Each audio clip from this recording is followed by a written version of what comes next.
Salvation of India வழங்கும் ஜீவ வார்த்தை தேவ செய்தி. Pastor K. Moses Mariappan, Madurai.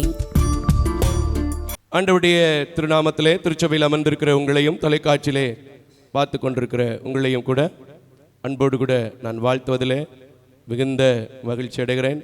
இந்த நாளிலும் கூட தேவனுடைய வார்த்தைக்கு நேராக நான் கடந்து போகிறேன். இந்த ஊழியமானது முற்றிலும் தாய் தகப்பன் இல்லாத ஏழை எளிய பிள்ளைகளுக்காக, முற்றிலும் பார்வையற்ற என்னை கொண்டு அரசு அங்கீகாரத்தோடு செய்யப்படுகிறது என்பதை அறிந்திருக்கிற நீங்கள் மற்றவர்களுக்கும் இந்த ஊழியங்களை குறித்து அறிமுகம் செய்து வையுங்கள். தொடர்ந்து இந்த ஊழியங்களை தொலைக்காட்சி நிகழ்ச்சிகளில் பாருங்கள், ஜெபியுங்கள். கர்த்தர் ஏவினால் உங்கள் உதார்த்தமான காணிக்கைகளால் தாங்குங்கள்.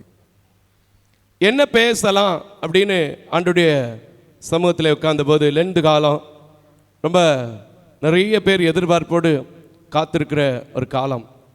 உண்மையாக நம்முடைய திருச்சபையில் புதன்கிழமை ஆராதனையில் கூட அநேக ஜனங்கள் கடந்து வராங்க. சில ஞாயிற்றுக்கிழமையில் கூட்டம் கம்மியாக இருக்கும், சில ஞாயிற்றுக்கிழமையில் கூட்டம் அதிகமாக இருக்கும்.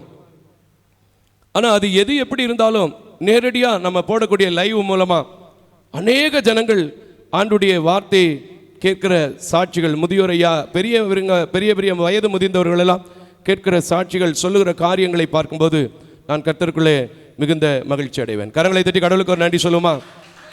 அதனால் இந்த நாட்களிலே பிலிப்பியரின் புத்தகத்தை செய்திக்கென்று ஆதாரமாக ஆண்டவர் கொடுத்தார். அந்த வார்த்தைக்கு நேராக நாம் கடந்து செல்வோம். பிலிப்பியரின் புத்தகம் 4வது அதிகாரம் 13வது வசனத்தை நாம் நிறுத்தி வாசிக்க கேட்போம். இதில் நிறைய ஃபெமினியனான ஃபேமஸான வசனங்கள் இருக்கிறது. அதில் இன்னைக்கு பவுலடியாளர்களை பற்றி தான் நாம் பார்க்க போகிறோம். வாசிக்க கேட்போம். பிலிப்பியரின் புத்தகம் 4வது அதிகாரம் 13வது வசனத்தை வாசிக்க கேட்போம். என்னை பலப்படுத்துகிற கிறிஸ்துவினாலே, என்னை பலப்படுத்துகிற கிறிஸ்துவினாலே எல்லாவற்றையும் செய்ய எனக்கு பலனுண்டு. எல்லாவற்றையும் செய்ய எனக்கு பலனுண்டு. நல்ல பலத்த கரத்தை தட்டி ஒரு கர்த்தருக்கு உங்க பலன் எப்படி இருக்குங்கிறத கொஞ்சம் காமிங்க பார்ப்போம். அல்லேலூயா. இந்த வார்த்தை எல்லாருக்குமே ஓரளவுக்கு தெரிந்த ஒரு வார்த்தை, கேள்விப்பட்ட ஒரு வார்த்தை, படித்த ஒரு வார்த்தை.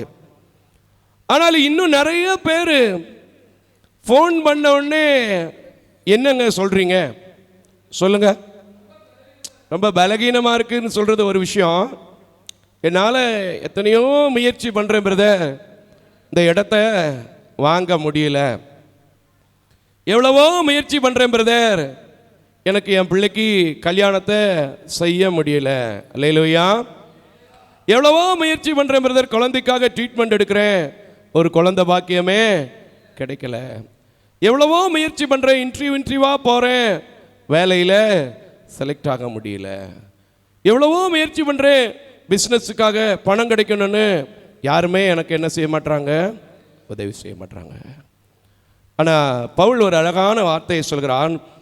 என்னை பலப்படுத்துகிற கிறிஸ்துவினாலே எல்லாவற்றையும் செய்ய பலன் உண்டு. அல்லேலூயா. உண்மையாகவே இங்கே இருக்கிற தம்பிமார்களாக இருக்கட்டும், அண்ணன்மார்களாக இருக்கட்டும், இந்த ஊழியத்தை நான் யாருடைய பலன்லையுமே எப்போவுமே செய்ய மாட்டேன், செய்யவும் முடியாது. ஆனால் எனக்கு ஒரு நம்பிக்கை உண்டு. என்னை பலப்படுத்துகிற கிறிஸ்துவினால் எல்லாவற்றையும் செய்ய பலனுண்டு என்று சொல்கிறேன். கர்த்தர் ஒவ்வொரு ஞாயிற்றுக்கிழமை ஆராதனையும் நேர்த்தியாக நடத்துகிறார். கரங்களை தட்டி கர்த்தருக்கு ஸ்தோத்திரம் பண்ணுங்க. உண்மையா சொல்றேன், ஆண்டவருடைய வார்த்தை என்பது திட்டமும் தெளிவுமாய் நிறைவேறக்கூடிய வார்த்தை. தேவன் மனிதனை போல மனம் மாறுகிறவர் அல்ல, பொய்யுரைக்கிறவரும் அல்ல. அப்படித்தானே? அப்பா இந்த வார்த்தை பொய்யான வார்த்தை கிடையாது. இதை சொன்ன ஒரு மனிதன் யாருன்னா பவுல் அப்போஸ்தலர். இந்த பவுல் தேவனுடைய சத்தத்தை நேரடியாக கேட்ட ஒரு மனிதன். உங்களை போன்று ஊழியக்காரர்களை வச்சு கூட கேட்ட மனிதர்கள் இல்லை. பவுல் யாருடைய சத்தத்தை நேரடியாகவே என்ன செய்தான்? கேட்டான். எத்தனாவது அதிகாரத்தில் இருக்கு? அப்போஸ்தலர் நடவடிக்கையின் புத்தகத்தில் நாம் என்ன செஞ்சிருக்கிறோம்? வாசிச்சிருக்கிறோம். சவுலே சவுலே, நீ என்னை ஏன் துன்பப்படுத்துகிறாய்? நீ துன்பப்படுத்துகிற இயேசு நான் தான். அது மட்டும் இல்லை, நீ எழுந்து அனனியாவுக்கிட்ட போ, அவன் உனக்கு நீ என்ன செய்ய வேண்டுமோ அதை சொல்வான். சொன்ன உடனே எழுந்து போய் அவரிடத்துல போய், இப்படிப்பட்ட ஒரு அற்புத தெய்வமா, அவரை கொண்டு என் கண்ணை பிடுங்க முடியும், என் கண்ணை கொடுக்க முடியும்னா நான் அவருடைய பலத்தினால் எல்லாவற்றையும் அறிந்தபடினால் இதை எழுதுகிறான். என் அவருடைய பலத்தினாலே எல்லாவற்றையும் செய்ய எனக்கு பலன் உண்டு. அந்த வசனத்தை திரும்பி படிங்கம்மா, திரும்பி படிங்க. 13ஆம் வசனத்தை நல்லா இருக்கும் பாருங்க, திரும்பி படிங்க. என்னை பலப்படுத்துகிற கிறிஸ்துவினாலே எல்லாவற்றையும் செய்ய பலன் உண்டு. இந்த சர்ச்சுக்கு எஸ்டிமேட் என் கையில் வரும்போது, மொட்டை மாடியில் நின்று மலங்கால் போட்டு தம்பி பிரபாகரன் என் கையில் நிற்கும்போது வெறும் 50,000 ரூபாய் என் கையில் இருந்துச்சு. இந்த பக்கம் தம்பி திலீப் நின்னா, எனக்கு முன்னாடி தம்பி ஜீவா நின்னாங்க, சைடில் பரத் நின்னாங்க, இன்னும் ஒரு சில நாகநாதன் போன்ற அண்ணாச்சி போன்ற சில பேர் நின்னாங்க. கண்ணீரோடு சொன்னேன், என்னால் முடியாது பிரபா, என்னால் முடியாது பிரபா, என்னை பலப்படுத்துகிற கிறிஸ்துவினால் முடியும்னு சொன்னேன். கர்த்தர் இன்றைக்கு அழகான ஆலயத்தை கட்டி முடிக்க கிருபை செய்திருக்கிறார். எந்த மனிதன் இந்த நம்பிக்கையோடு வாழ்கிறீர்களோ அவர்களால் மட்டும்தான் எந்த காரியத்தையும் செய்ய முடியும். இன்னைக்கு நிறைய பேர் பேசுவோம், நிறைய சத்தியங்களை கேட்போம், கிறிஸ்துவின் பலத்தை நாம் என்ன செய்யறது இல்லை, கோருகிறது இல்லை. அல்லேலூயா. நம்ம மட்டும்தான் அப்படி இருக்குமோ அப்படின்னு நினைச்சிட்டு ஆதி ஆகமத்தை எடுத்து பார்க்குறேன், ஆபிரகாமே கொஞ்சம் சோர்ந்து போய் அப்படி நிற்கிறத பார்க்க முடியுதுங்க. மோசஸ் மாரியப்பனால என்ன இருக்கணும், ஆதி ஆகமம் இருக்கணும். 15வது அதிகாரம் 2ஆம் வசனத்தை எடுத்து வாசிங்கம்மா. கர்த்தர் சொல்றாரு, நான் உனக்கு மகா பெரிய பலனும் கேடயமா இருக்கிறேன், நீ பயப்படாத அப்படிங்கிறாரு. ஆனாலும் அவர் என்ன செய்கிறார், அவருக்குரிய பிரச்சனைகளே அங்க என்ன செய்கிறாரு, சொல்லி கொண்டிருக்கிறார். வாசிங்க. விசுவாசிகளின் தகப்பன், அதுல எந்த மாற்று கருத்தும் கிடையாது. பிள்ளையை பிறந்த பின்னாடி அந்த பிள்ளையவே கட்டையை தூக்கி ஏற்றி என்ன செஞ்சிட்டாரு, தகனத்துக்கு ஒப்பு கொடுத்தவர் தான். ஆனாலும் அவர் என்ன செய்யறாரு, வாசிங்க. நம்மளும் இன்னைக்கு அந்த நிலைமையில தான் இருக்கோம். ஆனா நான் சொல்றேன், அப்படி அல்ல. என்னை பலப்படுத்துகிற கிறிஸ்துவால் எல்லாவற்றையும் கூடும் என்றால் நிச்சயமா உங்க வாழ்க்கையில கூடாம இருக்காது. கரங்களை தட்டி கர்த்தருக்கு ஸ்தோத்திரம். வாசிங்கம்மா 2ஆம் வசனத்தை 15:2. அதற்கு ஆபிரகாம் கர்த்தராகிய ஆண்டவரே அடியேனுக்கு என்ன தருவீர், நான் பிள்ளை இல்லாமல் இருக்கிறேன். தமஸ்கு ஊரானாகிய இந்த எலியேசர் எனக்கு என் வீட்டு விசாரணைக்காரராய் இருக்கிறானே என்றான். பின்னும் ஆபிரகாம் தேவரீர் எனக்கு புத்திர சந்தானம் அருளவில்லை. நான் சொல்வேன், இந்த இடத்துக்கிட்ட வரும்போது ஆபிரகாமுக்கும் கூட அவரை பலப்படுத்துவார், அவரால் கொடுக்க முடியுங்கிற நம்பிக்கை கொஞ்சம் குறைஞ்சிருச்சு அப்படின்னு நினைக்கிறேன். அல்லேலூயா. திரும்ப ஆபிரகாமோடு பேசின தேவன் தான் திரும்ப பவுலை வைத்து உங்களுக்கு பேச வைக்கிறார். அந்த ஆபிரகாமுக்கு தைரியத்தை கொடுத்து அவன் சந்ததியை நிறைவேறும்படி கிருபை செய்தார் என்றால், நீங்க முயற்சியினால் அல்ல, உங்களை கிறிஸ்துவின் பலத்தினாலே பலப்படுத்துவார். கரங்களை தட்டி கர்த்தருக்கு ஸ்தோத்திரம் பண்ணுங்க. இன்னும் அது தெரியாம, இன்னும் அது புரியாம, ஐயோ எனக்கு இன்னும் ஒன்றும் நடக்கலையே, எனக்கு இன்னும் ஒன்றும் நடக்கலையே, என் வீட்டில் எலியேசர் இருக்கிறானே அப்படிங்கிறது போல என்ன செய்யாதீங்க, ஆண்டவரை நோக்கி கேட்காதீங்க. அதுக்கு பதிலாக நீங்க ஒரு காரியம் சொல்லலாம், என்னை பலப்படுத்துகிற கிறிஸ்துவினால் எல்லாவற்றையும் செய்ய எனக்கு பலன் உண்டு. அல்லேலூயா. சில பேர் இந்த ஊழியத்தை பார்த்து கேட்பாங்க, எப்படி பிரதர், எப்படி பிரதர்? நான் சொல்கிற ஒரே ஒரு பதில், என்னை பலப்படுத்துகிற கிறிஸ்துவினால் எல்லாவற்றையும் செய்ய எனக்கு பலன் உண்டு. நீங்களும் சொல்லி பாருங்களேன், எப்படி தம்பி இந்த குடும்பம் நடத்துவேன், எப்படி தம்பி வாழ்வேன்னு கேட்கும்போது, என்னால் முடியாது, என்னால் என் பிள்ளையை போஷிக்க முடியாது, ஆனால் எனக்கு ஒருத்தர் உண்டு, என்னை பலப்படுத்துகிற கிறிஸ்துவினால் எல்லாவற்றையும் செய்ய பலன் உண்டு. அல்லேலூயா. நம்பிக்கை இருக்கணும். முதல்ல கிறிஸ்தவ வாழ்க்கையின் ஆணி வேற என்னங்க, கிறிஸ்தவ வாழ்க்கையின் ஆணி வேற என்ன, இந்த தெய்வத்துக்கு உருவம் கிடையாது. உண்மைதானே? இந்த தெய்வத்துக்கு உருவம் கிடையாது, கல்லு கிடையாது, இது மண்ணு கிடையாது, சிலை கிடையாது, எதுவுமே கிடையாது. வார்த்தை, அந்த வார்த்தையில் உயிர், அந்த வார்த்தை உங்களுக்குள்ளே பலனாய் இருக்கும் என்றால் அவருடைய பலன் உங்களுக்குள் கடந்து வந்து எல்லாவற்றையும் செய்ய உங்களால் முடியும். நான் இயேசுவை பார்க்கல, எனக்கு கண்ணும் தெரியாது. நான் கேட்கலாம்ல, எப்படி நான் நம்புறது? எப்படி நான் நம்புறது? நான் சொன்னேன், எங்கள் அண்ணாச்சி தேவனுடைய வார்த்தையை கொடுக்கிறார். அவர் வார்த்தை அத்தனையும் கொண்டு வருதுன்னா அதே வார்த்தையை என் கரத்தில் கொடுத்திருக்கிறார். என்னை பலப்படுத்துகிற கிறிஸ்து எல்லாவற்றையும் செய்ய பலன் உண்டு. கரங்களை தட்டி கர்த்தருக்கு ஸ்தோத்திரம். நம்பிக்கை வேணுங்க. நம்பிக்கை இல்லாத எந்த மனிதனுக்கும் அவர் பலனால் எதையும் நடத்த முடியும். அவர் பலனே என்னை தாங்கும், அவர் பலத்தினால் எல்லாவற்றையும் செய்ய முடியும் என்கிற நம்பிக்கை எந்த மனிதனுக்கு இல்லையோ அந்த மனிதனால் எதுவும் செய்துவிட முடியாது. இதுக்கு ஒரு சம்பவம் காட்டணும்னா எனக்கு 1 சாமுவேலின் 1 அதிகாரத்தில் எனக்கு அன்னாள் அம்மாவை பற்றி காமிக்காம இருக்க முடியாது. ஏன்னா சில பேருக்கு வார்த்தையை கேட்டும் ஜெபித்தும் கூட நம்பிக்கையற்ற நிலைமையில் உட்காந்து ஜெபம் பண்ணிக்குங்க பிரதர், ஜெபம் பண்ணிக்குங்க பிரதர். சில பேர் பார்த்தீங்களா, ஜெபம் பண்ணிக்கிட்டு இருக்கும்போதே அப்படியே அழுதுருவாங்க. வார்த்தை சொல்றதுக்குள்ள என்ன செஞ்சிருவாங்க? அழுதுருவாங்க. ஆனால் நான் சொல்கிறேன், நாம் அழுது கொண்டிருக்கிற வேண்டியதில்லை. ஒரே ஒரு காரியம் மட்டும் நமக்கு திட்டம் தெளிவுமாக தெரிஞ்சிருக்கணும். என்னை பலப்படுத்துகிற கிறிஸ்துவினால் எல்லாவற்றையும் செய்ய எனக்கு என்ன உண்டு? பலன் உண்டு. 16வது வசனத்தை வாசிப்போம். 1 சாமுவேலின் புத்தகம் 1வது அதிகாரம் 16வது வசனத்திலிருந்து வாசிக்க கேட்போம். உம்முடைய அடியாளை பேலியாளின் மகள், உம்முடைய அடியாளை நீ பேலியாளின் மகளில் ஒருவரை போல் நீ எண்ண வேண்டாம். மிகுதியான விசாரத்தினாலும். மிகுதியான விசாரம்னா என்னதுங்க? கவலை. ஏன்னா அவருக்கு ரொம்ப கவலை இருக்கு. அப்படித்தானங்க? எப்பவுமே கவலையோட இருக்கிற ஆளுன்னா நாகநாதன் செல்வானன் தான். உண்மையா பொய்யாங்க? எப்பவுமே கவலை இல்லாத ஆளுன்னா திலீப் தான். திலீப் கவலையா இருப்பீங்களா? அவர் கவலை இருக்கு. நேற்று கூட சொன்னாரு, ஒரு லேப்டாப்புக்கு அப்ளிகேஷன் போட்டுக்கிட்டு இருக்காரு. இப்ப ஒரு லேப்டாப்புக்கு அப்ளிகேஷன் போட்டுக்கிட்டு இருக்காரு. சரி, போகட்டும். மிகுதியான விசாரத்தினாலே, கிளேசத்தினாலும். கிளேசம்னால என்ன? அதுவும் துக்கம் தான். பார்த்தீங்களா, அவர் ரொம்ப துக்கத்தோடு இருக்கிறாரு. வருஷம் முழுக்க இப்படி தான் இருக்கணும்.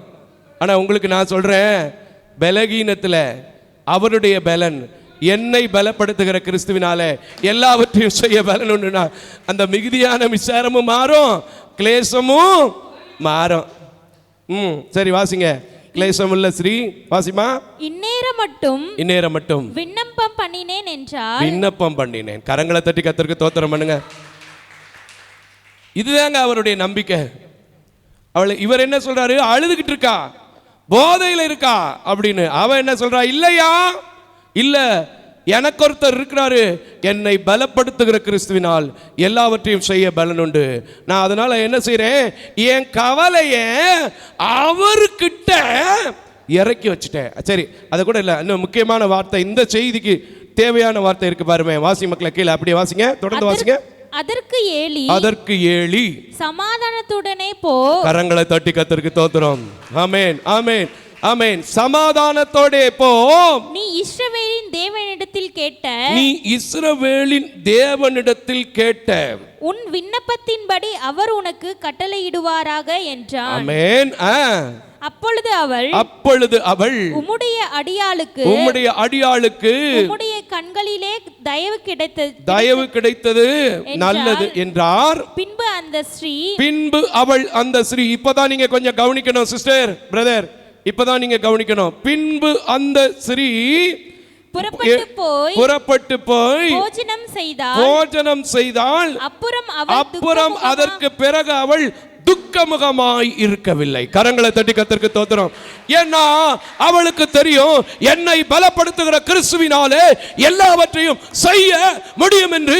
இறக்கி வைத்த துக்கத்துக்கு பதில் தேடாமல், மீண்டும் புலம்பாமல், மீண்டும் கலங்காமல், ஐயோ என்று அழுகாமல், இனி அவள் எப்படி இருந்தா? துக்கமுகமாக இருக்கல. துக்கமுகமாக இருக்காத அவளுக்கு ஒன்று கேட்டா எத்தனை கிடைச்சிச்சு தெரியுமா? 6 கிடைத்தது. கரங்களை தட்டி கர்த்தருக்கு ஸ்தோத்திரம். நல்லா கையை தட்டி சொல்லுங்க. ஏன்னா அவளுக்குள்ள நம்பிக்கை வந்துருச்சு. நான் சொல்ல வேண்டிய இடத்துல, நான் ஜெபிக்க வேண்டிய இடத்துல எனக்கு பலன் யாரு என்பதை அறிந்து வந்து விட்டேன். அவரால் எனக்கு எல்லாவற்றையும் செய்ய முடியும். நம்பிட்டா. நம்பினோன்னு என்ன நடந்துச்சு? இனி அப்பல் துக்கமாக இருக்கலை. பார்த்தீங்கள, ஒரு குட்டி சாமுவேலுக்கு பின்னாடி 5 பிள்ளைகள் இந்த உலகத்தில் சாமுவேலுக்கு சகோதரர்களாய் வந்தார்கள் என்று வேதம் சொல்கிறது. கரங்களை தட்டி கர்த்தருக்கு ஸ்தோத்திரம் பண்ணுங்க. எனக்கு அன்பான தேவஜனமே, உங்களுக்குள்ளே இந்த வார்த்தை அறிக்கை பண்ணி இருதயத்தில் ஒழித்து வைத்துக் கொண்டு இன்றைக்கும் கூட என்னால் எதுவும் முடியாது, எல்லாரும் சொல்லுங்க, என்னால் எதுவும் முடியாது, ஆனால் என்னை பலப்படுத்துகிற கிறிஸ்துவினாலே எல்லாவற்றையும் செய்ய எனக்கு பலன் உண்டு.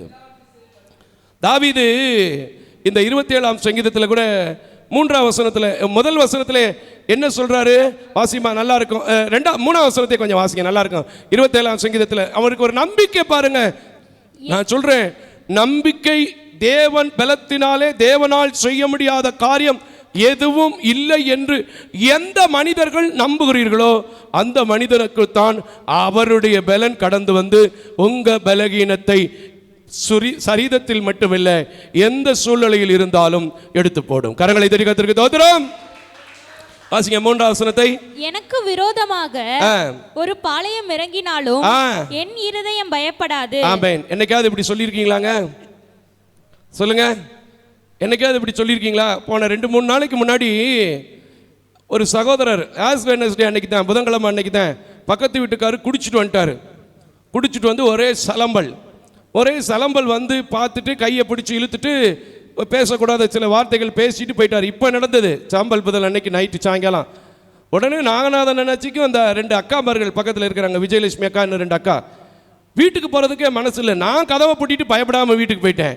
அவங்க 3 பேர் அவங்க 2 பேர் என்ன செஞ்சுருக்காங்க, பாஸ்டருக்கு ஏதாவது வந்துருமோ, பாஸ்டருக்கு ஏதாவது பிரச்சனை வந்துருமோ, திருப்பி வந்துருமோ அப்படின்னு என்ன செஞ்சுட்டு இருக்கிறாங்க, இங்கே உட்காந்துக்கிட்டு இருக்காங்க. ஆனால் எனக்கு தெரியும், என்னை பலப்படுத்துகிற கிறிஸ்துவால் என்னோடு இருக்கும்போது எவனும் என்ன செய்ய முடியாது, ஒன்றும் செய்ய முடியாது.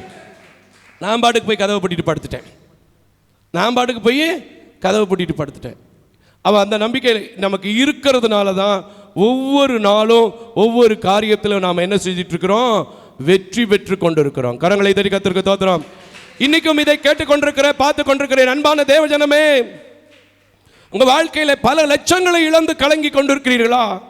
பலவிதமான சூழ்நிலைகளிலே திரும்ப மீண்டு வர முடியாமல் தவித்துக் கொண்டிருக்கிறீர்களா? பலவிதமான தொடர் முயற்சிகள் கண்டு தோல்வியற்று இருக்கிறீர்களா? நான் சொல்கிறேன், மனித மூலமாகவே எந்த முயற்சி செய்தாலும் உங்களால் எழும்ப முடியாது. ஆனால் நீங்கள் சொல்லுங்க, என்னை பலப்படுத்துகிற கிறிஸ்துவினால் எல்லாவற்றையும் செய்ய எனக்கு பலன் உண்டு. ஹல்லேலூயா. ஆசிமா தொடர்ந்து, எனக்கு பக்கத்தில் 1000 பேர் வலது பக்கத்தில் நின்னாலும், பாளையம் இறங்கினாலும், என்மேல் யுத்தம் எழும்பினாலும் இதிலே நான் நம்பிக்கையா இருப்பேன். கர்த்தரிடத்தில் ஒன்றை நான் கேட்டேன். ஆமென். ஒன்றை நான் கேட்பேன், அதையே நாடுவேன். நான் கர்த்தருடைய மகிமையை பார்க்கும்படியாகவும், ஆமென், அவருடைய ஆலயத்தில் ஆராய்ச்சி செய்யும்படியாகவும் நான் என் ஜீவனுள்ள நாளெல்லாம் கர்த்தருடைய ஆலயத்தில் தங்கியிருப்பதையே நாடுவேன். ஆமென், ஆமென். இதை மட்டும்தான் நான் நாடுறேன், கர்த்தர் செய்கிறார். கரங்களை தட்டி கர்த்தருக்கு ஸ்தோத்திரம். என் அன்பான தேவஜனமே, இந்த உலகத்தில் ஒன்றே ஒன்று, இயேசு என்கிற ஒரே தெய்வம். அவர்தான் ஜீவன், அவர்தான் பலன், அவர்தான் எல்லாம். இந்த நம்பிக்கை, இந்த தைரியம், இந்த பயமில்லாத ஒரு அறிக்கை இருக்குமானா உங்க வாழ்க்கையில் உங்களால் செய்ய முடியாத, செய்யக்கூடாத எல்லா விதமான பெரிய காரியங்களையும் கிறிஸ்து செய்வார். கரங்களை தட்டி கர்த்தருக்கு ஸ்தோத்திரம் பண்ணுங்க. முதல்ல இதை நீங்க ருசி பார்க்கணும்னா உங்களுக்குள்ள ஒரு நம்பிக்கை வரணும். என்ன நம்பிக்கை தெரியுமா? ஆண்டவர் இந்த நாள் வரைக்கும் நடத்தி இருக்கிறது எனக்கு போதும் அப்படிங்கிற ஒரு சாட்டிஸ்ஃபைடு வரணும். சாட்டிஸ்ஃபைடுனா என்னது? திருப்தி. இன்னைக்கு நிறைய பேருக்கு இந்த நம்பிக்கை வராததுக்கு காரணம், அவர்கள் பலத்தை உபயோகப்படுத்துவதற்கு காரணம், அவர்கள் பலத்தில் முயற்சி பண்ணுவதற்கு காரணம் என்னன்னா, இருக்கிறதை வைத்து திருப்தியாக வாழ்கிற அனுபவம், கர்த்தர் கொடுத்திருக்கிற கிருபைகளை நினைக்கிற அனுபவம் என்ன செய்யாது, இருக்காது. பவுல் இதை எழுதுறதுக்கு முன்னாடி ரொம்ப அழகா இந்த வசனத்துக்கு முன்னாடி வசனத்தில் சொல்றாரு பாருங்க. இப்போ பிலிப்பியர் 4:12 வசனத்தை எடுத்துட்டு வாங்கம்மா, வாசிங்க. பிலிப்பியர் 4:12 வாசிங்க, நல்லா இருக்கும் பாருங்க. ஏன்னா இன்னைக்கு மனுஷன் எப்பவுமே சுய பலத்திலேயே, நான் என் பிள்ளைக்கு சம்பாதிக்கணும், என் மனைவிக்கு நகை வாங்கணும், என் தங்கச்சிக்கு செய்யணும், எங்க அக்காவுக்கு செய்யணும், எனக்கு பெருசா பைக் வாங்கணும், பெருசா கார் வாங்கணும். நல்லதுதான். ஆனால் உங்கள் பலத்தில் வாங்க முடியாது, உங்கள் பலத்தில் ஓட முடியாது, உங்கள் பலத்தில் வீடு கட்ட முடியாது, உங்கள் பலத்தில் பிள்ளைக்கு திருமணம் செய்ய முடியாது, உங்கள் பலத்தில் உங்களுக்கு குழந்தை பறக்காது. ஆனால் உங்களை பலப்படுத்துகிற கிறிஸ்துவின் பலத்தினால் நடக்கும் என்று நம்பினால் இருக்கிற இடத்துல இந்த வாழ்க்கை. எத்தனையோ பேருக்கு கல்யாணம் ஆகாமல் இருக்கு, எனக்கு கல்யாணம் ஆகிருக்கு. எத்தனையோ பேருக்கு வாடகை வீட்டில் கூட இல்லாமல் சந்தோஷமாக இல்லாமல் கஷ்டப்பட்டுட்டு இருக்காங்க. நான் ஒரு வாடகை வீட்லையாவது இருக்கேன், கர்த்தர் நடத்துவாருங்கிற மனநிலை இருந்தால் அவர் பலன், அவர் செய்கிற காரியத்தை நீங்கள் ருசிக்க முடியும். கரங்களை தட்டி கர்த்தருக்கு ஸ்தோத்திரம். 12 வசனத்தை வாசிங்கயா. தாழ்ந்திருக்கவும் எனக்கு தெரியும். அவர் சொல்றாரு பாருங்க, ரொம்ப அழகான ஒரு மனிதன் சொல்றார், தாழ்ந்திருக்கவும் எனக்கு தெரியும், வாழ்ந்திருக்கவும் எனக்கு தெரியும், வாழ்ந்திருக்கவும் எனக்கு தெரியும், எவ்விடத்திலும் எல்லாவற்றிலும், எவ்விடத்திலும் எல்லாவற்றிலும் திருப்தியாய் இருக்கவும், திருப்தியாய் இருக்கவும், பட்டினியாய் இருக்கவும், பட்டினியாய் இருக்கவும், பரிபூர்ணம் அடையவும், பரிபூர்ணம் அடையவும், குறைவுபடவும் போதிக்கப்பட்டேன். ஆமென். அது சொல்றாரு பாருங்க, தாழ்ந்திருக்கவும் கற்றுக்கொண்டேன், குறைச்சொல்ல வாழவும் பழகிக்கொண்டேன், பட்னியா இருக்கவும் நான் பழகிக்கொண்டேன், பரிபூர்ணம் வரும்போதும் சேட்டவனாம இருக்க பழகிக்கிட்டேன். அல்லேலூயா. என்கிட்ட இந்த காரியம் ரொம்ப இருக்கும், நீங்களே பார்ப்பீங்க. எப்பவுமே நான் எனக்குள்ள எத்தனை லட்சங்கள் சில நேரத்தில் கையில் வரும், எதுவுமே இல்லாமல் சில நேரத்தில் தம்பிமார்களுக்கு, தம்பி போயிட்டு வாங்கப்பா, அடுத்த வாரம் போட்டு விட்றேன்ப்பா காசுன்னு சொல்லுவேன். அந்த நேரத்துலையும் கூட ஐயோ இப்படி ஆகிப்போச்சே கர்த்தருடைய ஊழியத்தை நம்பின்னு சொன்னதும் இல்லை, இனிமேல் சொல்ல போகிறதும் இல்லை. திரும்ப அவர் இந்த ஊழியத்தை கட்டி கொண்டிருக்கிறார். கரங்களை தட்டி கர்த்தருக்கு ஸ்தோத்திரம். எனக்கு அன்பான தேவஜனமே, ஆண்டவர் ஒவ்வொரு மனிதனையும் ஒவ்வொரு விதமான ஆசீர்வாதங்களாலே நடத்தி இருக்கிறார், நடத்தி கொண்டே இருக்கிறார். அதில் எந்த சந்தேகமும் இல்லை. அது என்ன இருக்கோ அதை வைத்து திருப்தி அடைந்து கர்த்தரால் மட்டும்தான் நமக்கு மீதியான தேவைகளை, மிகுதியான காரியங்களை செய்ய வைக்க முடியும் என்பதை அறிந்து என்ன செய்ய பழகிக்க, வாழ பழகிக்கங்க. வாழ பழகிக்கல, அதனால தான் கிறிஸ்துவின் பலன் உங்களுக்குள் வர முடிய மாட்டேங்குது. சுயமான பலத்தில் முயற்சி பண்றீங்க, தோல்வியில சில காரியங்கள் முடியுது. அல்லேலூயா, அல்லேலூயா. சில பேர் பக்திக்கு கூட ரொம்ப அதிகமான எக்ஸ்பெக்டேஷன் அப்படிங்கிற பேரில் வேண்டாத காரியங்களை கடனை வாங்கி செய்வாங்க. உண்மையா பொய்யாங்க? வேண்டாத காரியங்களை கடனை வாங்கி செய்வாங்க. நான் சொல்லுவேன், கடன் வாங்கி காணிக்கை கொடுக்கிறது, கடன் வாங்கி பொருத்தனையை நிறைவேற்றுவது, இதெல்லாம் பக்தி கிடையாது. உண்மையான பக்தி எது தெரியுமா? உண்மையான பக்தி எது தெரியுமா? 1 தீமோத்தேயுவின் புத்தகம் 6வது அதிகாரம் எடுத்துக்க மக்களே. 1 தீமோத்தேயுவின் புத்தகம் 6வது அதிகாரம் எடுத்துக்கங்கம்மா. நல்லா இருக்கும் பாருங்க வசனம். 6வது வசனத்தை வாசிக்க கேட்போம். நல்லா இருக்கு, எனக்கு செவுட்டில் அடிச்ச மாதிரி இருந்துச்சு. ஏன்னா ரொம்ப நிறைய பேர் சொல்றீங்களே, நிறைய பேர் அதை இதை செஞ்சுதாயா நம்ம கிறிஸ்தவன் அப்படின்னு சொல்லிக்க முடியும். அப்படிலாம் கிடையவே கிடையாது, அப்படியெல்லாம் கிடையவே கிடையாது. என்ன சொல்லுது வேதம்? வாசிங்க. 1 தீமோத்தேயு 6:6. போதும் என்கின்ற மனதுடனே கூடிய, போதும் என்கிற மனதுடனே கூடிய தேவ பக்தியே மிகுந்த ஆதாயம். ஆமென். கரங்களை தட்டி கர்த்தருக்கு ஸ்தோத்திரம் பண்ணுங்க. என்னைக்கு உங்களுக்குள்ள இப்படி வந்திருக்கு, கிறிஸ்துவின் பலத்தில் நான் நடக்கிறேன், எனக்கு இது போதும், எனக்கு இது போதும். அல்லேலூயா. உண்மையாக சொல்லுவேங்க, நான் எப்போ பார்த்தாலும் இந்த ஆலயத்தை என்ன சொல்கிறேன், குட்டி பரலோகம். அந்த சந்தோஷம் வாயில மட்டும் இருக்கக்கூடாது, இருதயத்தில் இருக்கிறனால தான் எப்பவுமே எதிர்த்தாப்புல திண்ணையில் உட்காந்துருக்கும் போது மோசஸ் ஜாலியாகவே பேசிட்டு இருக்காரு. கரங்களை தட்டி கர்த்தருக்கு ஸ்தோத்திரம். எத்தனையோ ஓடுறீங்க, எத்தனையோ தேடுறீங்க, ஆனால் ஏன் திருப்தி இல்லை தெரியுமா? பக்தியிலையும் நிறைவில்லை, வாழ்கிற வாழ்க்கையிலையும் நிறைவில்லை. ஆனால் நான் சொல்கிறேன், குறைவுபடவும் நாம் என்ன செய்யப்பட்டிருக்கிறோம், போதிக்கப்பட்டிருக்கிறோம், தாழ்ந்திருக்கவும் கற்றிருக்கிறோம், பட்டினியாக இருக்கிறவும் கற்றிருக்கிறோம், பரிபூர்ண வரவும் கற்றிருக்கிறோம். ஆனாலும் அவர் பலத்துக்குத்தான் நாம் என்ன செய்ய வேண்டும், எல்லாம் நடக்கிறது என்பதை அறிந்து என்னை பலப்படுத்துகிற கிறிஸ்துவினால் எல்லாவற்றையும் செய்ய எனக்கு பலன் உண்டு. அல்லேலூயா. அடுத்த வசனம் ரொம்ப அழகான வசனம், ஆனால் அது தேவையில்லை. ஏன்னா கொண்டு வந்தது ஒன்றுமில்லை, கொண்டு போகிறது ஒன்றுமில்லைன்னு. இதில் 8ஆம் வசனத்தில் கொஞ்சம் என்னமா பேசுறாரு, வாசிங்கம்மா. 8ஆம் வசனத்தை தொடர்ந்து வாசிங்க. உண்ணவும் உடுக்கவும். ரொம்ப அழகா சொல்றாரு பாருங்க. இன்னைக்கு நிறைய பேர் எப்ப பார்த்தாலும் ஆவு ஆவு ஆவு ஆவுன்னு என்ன செஞ்சிட்டு இருக்கு, ஓடிக்கிட்டு இருக்கு. அப்படித்தானே? ஓடிக்கிட்டு இருக்கா இல்லையா? ஓடிக்கிட்டு இருக்கா இல்லையா? ஆமென். ஆனா இங்க வேதம் ரொம்ப தெளிவா சொல்லுது, உண்ணவும் உடுக்கவும் நமக்கு உண்டாயிருந்தால், தனக்கு உண்டாயிருந்தால் அது போதும் என்கின்ற கடவோம். ஆமென். சொல்லியிருக்கீங்களா? சொல்லி பாருங்களேன், உங்களுக்கு உண்ண என்ன தேவை, உடுக்க என்ன தேவைங்கிறது என் தேவனுக்கு தெரியும். அவர் அழகாக நடத்துவாருங்க. கரங்களை தட்டி கர்த்தருக்கு ஸ்தோத்திரம் பண்ணுங்க. ஏன்னா அவர் வனாந்தரத்தில் காடைகளை குவித்த தேவன், முக்காலே புறப்பட்டு வருமளவுக்கும் இறைச்சிகளை கொண்டு திருப்தியாக்கின தேவன். ஆனால் நீங்கள் உங்கள் பலத்தில் ஓடுனீங்கன்னா ஒன்றும் என்ன செய்யாது, கிடைக்காது. எனக்கு இன்னைக்கு கொடுத்துருக்குறாங்கல்ல தேவன், இன்னைக்கு இருக்கிற பலன் போதும், நாளைக்கும் அவர் என்னை பலப்படுத்துவார், அவருடைய பலனில் வாழ்வேன்னு சொல்லி பாருங்களேன், கர்த்தர் ஒரு புதிய பலனை உங்களுக்குள்ள தருவார். கரங்களை தட்டி கர்த்தருக்கு ஸ்தோத்திரம் பண்ணுங்க. ரொம்ப அழகா இருக்குல்ல அந்த வசனம் பாருங்க. உண்ணவும் உடுக்கவும், தொடர்ந்து வாசிமா இன்னொரு முறை. உண்ணவும் உடுக்கவும் நமக்கு உண்டாயிருந்தால் அது போதும் என்கின்ற கடவோம். அடுத்த வசனம், ஐஸ்வர்யவான்களாக விரும்புகிறவர்கள். இதை பத்தி பேசினா என்னை வைவீங்க. 10வது வசனத்துல எல்லாம் சொல்லி போயிட்டு இருக்கு, பணம் எல்லா ஆசைக்கும் வேறாய் இருக்கிறது, இதெல்லாம் பேசினா என்னை வைவீங்க. ஆனா இன்னைக்கு ஒரே ஒரு காரியம், உன்ன உடுக்க எல்லாம் தேவைங்கிறது கர்த்தருக்கு தெரியும். அது எல்லாமே கர்த்தருடைய பலத்தினால் உங்களுக்கு நடத்தினா திருப்தியான ஒரு மனநிலை நமக்கு இருக்கும். அல்லேலூயா. என்னை பலப்படுத்துகிற கிறிஸ்து எனக்கு பேசி இருக்கிறார். நான் எனது என்பதை மறந்து என் கிறிஸ்துவனுடைய பலத்தினால் எல்லாவற்றையும் செய்வேன், இம்பார்ட்டன்ட் கொடுக்க போறேன். அவர் பலன் எனக்குள்ள கடந்து வரும்னு சொல்லுங்க. கர்த்தர் உங்க குடும்பத்தில் இருளை வெளிச்சமாக்கி கோணலை சபைப்படுத்தி ஆசீர்வதிப்பார். அப்படி ஒப்பு கொடுப்போமா?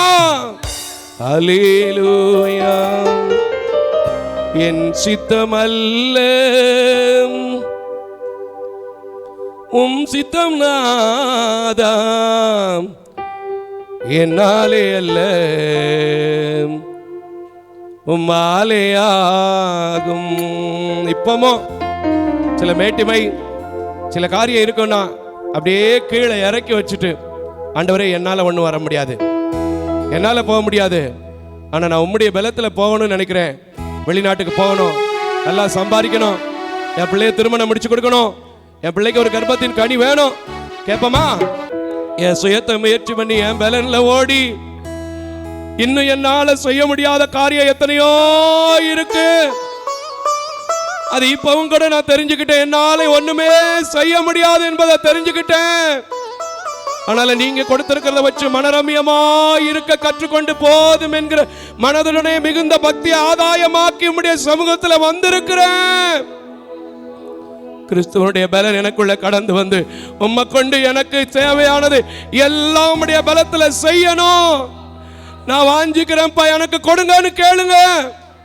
அவர் உங்களுக்குள்ள ஒரு புதிய பலனை கொடுத்து, உங்க பலன் காண்டா மிருகத்திற்கு ஒத்த பலனாயிருந்து, இந்த வருஷத்தினுடைய வாக்குத்தத்தம் கூட நமக்கு உபாகமம் 31:6 தானே, அதன்படி உங்களை பலப்படுத்தி வாலாக்காமல் தலையாக்கி கீழாக்காமல் மேலாக்கி அநேக விஷயங்களில் உங்கள் பலனில் ஓடி போய் களைத்து போய் சோர்ந்து போய் இருக்கிற எல்லாவற்றிலும் புதிய பலனை தருவார். கரங்களை தட்டி கர்த்தருக்கு ஸ்தோத்திரம் சொல்லுங்க.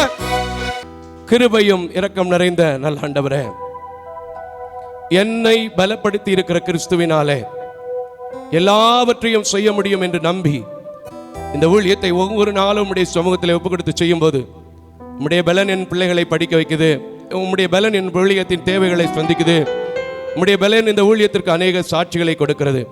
இப்பொழுதும் தங்களுடைய சுய பலத்தினால் ஓடி களைத்து போய் சோர்ந்து போய் கடன் பாரத்தில், வறுமையின் பிடியில, வியாதியின் பிடியில, குடிவெறியின் ஆவியில, பலவிதமான தடுமாற்றத்தில், ஏமாற்றத்தில், எத்தனை சூழ்நிலையில் கலங்கி கொண்டிருக்கிறார்களோ நான் அறியேன். ஆனால் உம்மிடத்தில் உம்முடைய பலனை காத்திருந்த எத்தனையோ வேதத்தில் உள்ள மனிதர்களை நான் பார்க்கிறோமே, அந்த பலன் உம்முடைய பிள்ளைகளுக்குள் கேட்கிறவங்களுக்கு, இரக்கம் செய்யுங்கன்னு கேட்கிறவங்களுக்கு, அந்த பலனை வாஞ்சிக்கிறேன்னு சொல்றவங்களுக்கு நீங்க கொடுத்து, நீங்க ஆசீர்வதித்து, நீங்க வழிநடத்தி இந்த ஊழியத்தை ஆண்டவரே இன்னும் வல்லமையோடு, இன்னும் சாட்சியோடு, இன்னும் அற்புதத்தோடு, இன்னும் அடையாளத்தோடு செய்ய நீங்க கிருபை செய்யுங்க. உம்முடைய பலன் கூட இருக்கட்டும். இயேசுவின் நாமத்தில் ஜெபிக்கிறேன் நல்ல பிதாவே. ஆமென், ஆமென், ஆமென். தேவ தரிசனத்தோடு செயல்படும் இவ்வூழியத்தினை உங்களது உதாரத்துவமான காணிக்கைகளால் தாங்க விரும்பினால் M Ranjith Kumar, K Pudur branch, State Bank of India, account number 3386424648, IFSC code SBIN 00155569. உங்களது 24 மணி நேர ஜெப தொடர்புக்கு pastor K. Moses Mariappan, 2/26 SP Natham அஞ்சல், திருமங்கலம் தாலுகா, மதுரை மாவட்டம் 625706. Phone number 9360383940. Our email address mosespn.k@gmail.com.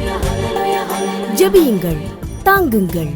தேவன் தாமே உங்களை நிறைவாய் ஆசீர்வதிப்பாராக.